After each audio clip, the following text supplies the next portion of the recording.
Hollywood loves a good historical drama, but sometimes the desire for a compelling story overshadows the need for accuracy. These movies might be entertaining, but let's face it, the filmmakers clearly didn't spend much time fact-checking. Here are 12 historical movies where accuracy took a backseat to drama.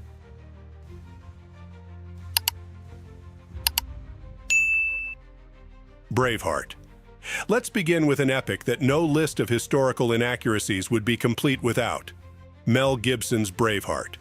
While it's an engaging piece of cinema with passionate speeches and grandiose battles, its association with actual history is tangential at best. Firstly, the portrayal of William Wallace as a Highlander clad in a tartan kilt is centuries off, given that the tartan kilt did not make an appearance until around the 16th century, a good 300 years after Wallace's time.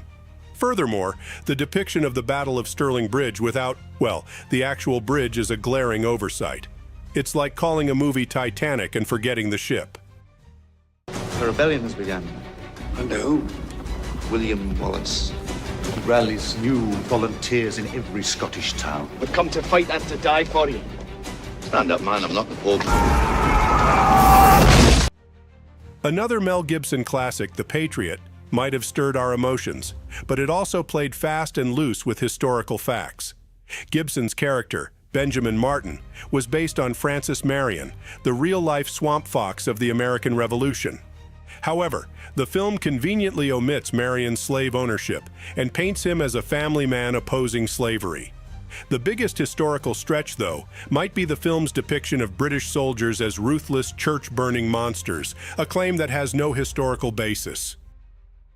I thought you were a man of principle. When you have a family of your own, perhaps you'll understand. When I have a family of my own, I won't hide behind them. Hang him, put his body on display. Colonel, I beg you, by the rules of war. Would you like a lesson, sir, in the rules of war? Or perhaps your children will. If you've seen 10,000 BC, you'll understand why it's included in this list. The film depicts the construction of the Egyptian pyramids in, well, 10,000 BC. The problem? The pyramids weren't built until around 2600 BC. That's about 7,400 years off the mark, give or take a century. Add to that the appearance of domesticated horses and chickens, which weren't around in that era, and you've got a prehistoric mess with abysmal 9% on Rotten Tomatoes it kinda deserves.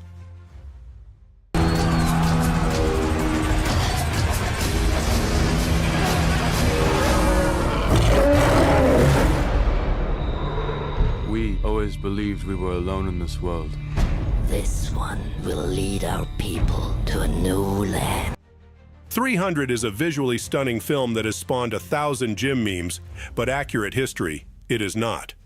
The film takes considerable liberties with the Battle of Thermopylae. King Leonidas and his 300 Spartans did fight against a larger Persian force, but they weren't alone. They were part of a larger Greek force of about 7,000. The Persians' number wasn't in the millions, as the film suggests, but closer to 100,000, 150,000. The portrayal of Xerxes as an 8-foot-tall, nose-pierced god-king is laughably incorrect. Also, the Spartan soldiers wore full body armor in battle, not just capes and speedos. Spartans! Tonight, we dine in hell! Be afraid! Sparta will burn to the ground! This is blasphemy! This is madness! Madness. This is Sparta! Oliver Stone's Alexander made a heroic attempt to chronicle the life of Alexander the Great, but unfortunately, the factual bloopers are as grand as Alexander's conquests. First off, Angelina Jolie, playing Alexander's mother Olympias, is made to appear as a snake-worshipping witch, when there's no historical evidence to suggest this. Additionally, the movie has Alexander openly flaunting his bisexuality. While there were rumors about his sexual orientation, no historical documentation confirms this. Moreover, the Battle of Gaugamela, shown as fought in the harsh daylight, actually took place in early morning hours to avoid the heat. Finally, Alexander's death, portrayed as a result of poisoning in the film, remains a mystery in real life with multiple theories, including natural causes. A king isn't born. is made.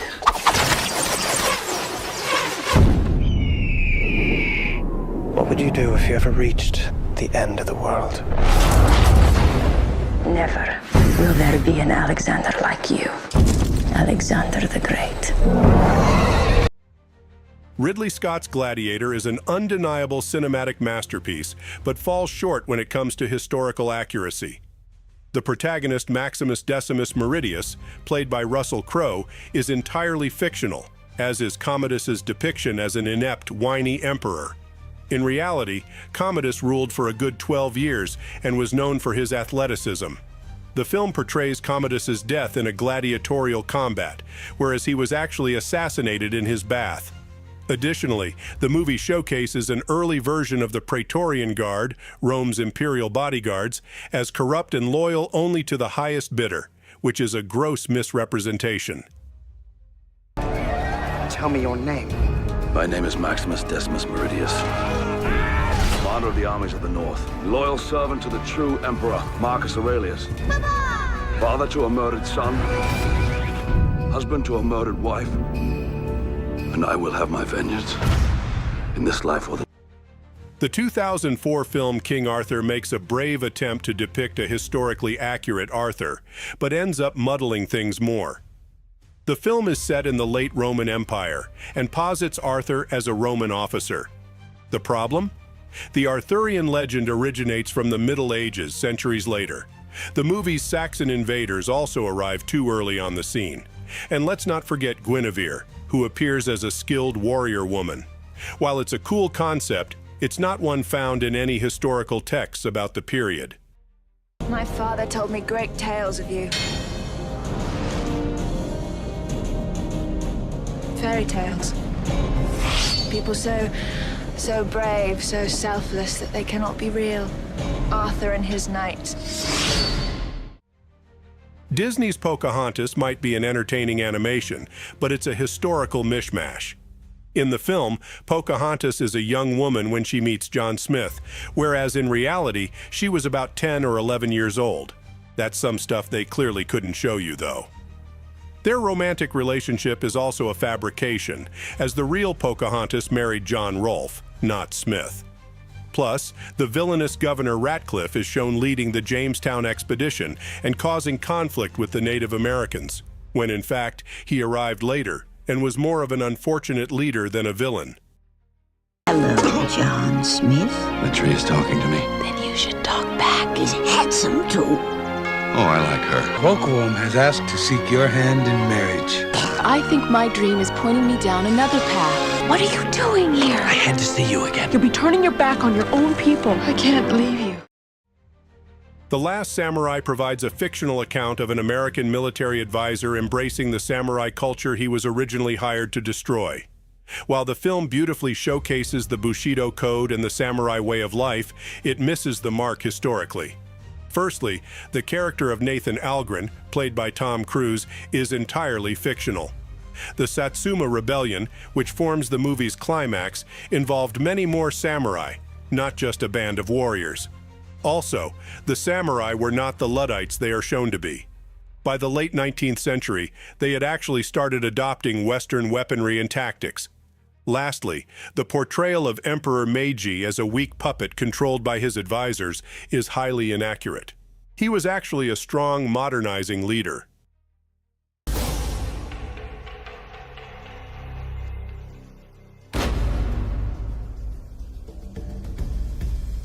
What do you want?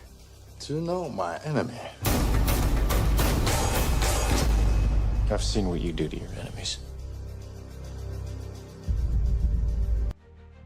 The epic movie Troy promises a thrilling tale of love, honor, and war, but it stumbles on the historical front, equally epically. A glaring inconsistency is that the whole Trojan War supposedly lasted 10 years, not a few weeks as shown in the movie. The mighty Achilles, played by Brad Pitt, is killed by an arrow to his heel from Paris. However, in the original mythology, Achilles was made invulnerable as a baby by being dipped in the river Styx, except for his heel, which is where Paris ultimately strikes him, a nuance completely missed in the film. The characters' costumes and weapons also resemble Roman designs more than ancient Greek, probably a case of mistaken identity by the wardrobe department. They will write stories about your victories for thousands of years. But if you go to Troy, you'll never come home. We can't win this war. Apollo watches over us. And how many battalions does the sun god command? They're coming for me. Elizabeth, the Golden Age. This film offers a dramatic look at the reign of Queen Elizabeth I, but several inaccuracies pop up. The film shows Sir Walter Raleigh as the Queen's romantic interest, but in reality, their relationship was likely more platonic than passionate. The execution of Mary, Queen of Scots, is shown as a direct response to a failed assassination attempt on Elizabeth, which oversimplifies the complex political scenario of the time. The Spanish Armada, a critical part of the movie, is shown as a nighttime battle, while the actual combat took place during the day. Tell your king I fear neither him nor his armies. There is a wind coming that will sweep away your pride. I too can command the wind, sir! I have a hurricane in me that will strip Spain bare if you dare to try me! The Other Boleyn Girl presents an intriguing tale of romance and rivalry between the Boleyn sisters for the love of King Henry VIII. However, it's more fiction than fact. The film depicts Anne and Mary Boleyn as close in age and growing up together. In reality, Mary was likely the elder sister, and Anne spent a significant part of her youth in the Netherlands and France. The dramatic scene of Anne's miscarriage, causing Henry to cast her off immediately, is also distorted. Anne did suffer a miscarriage, but it was not the immediate cause of her downfall. And who are you? Marry, Your Grace. The other Boleyn girl. Yes. Mary, you've obviously made a deep impression on the king. What?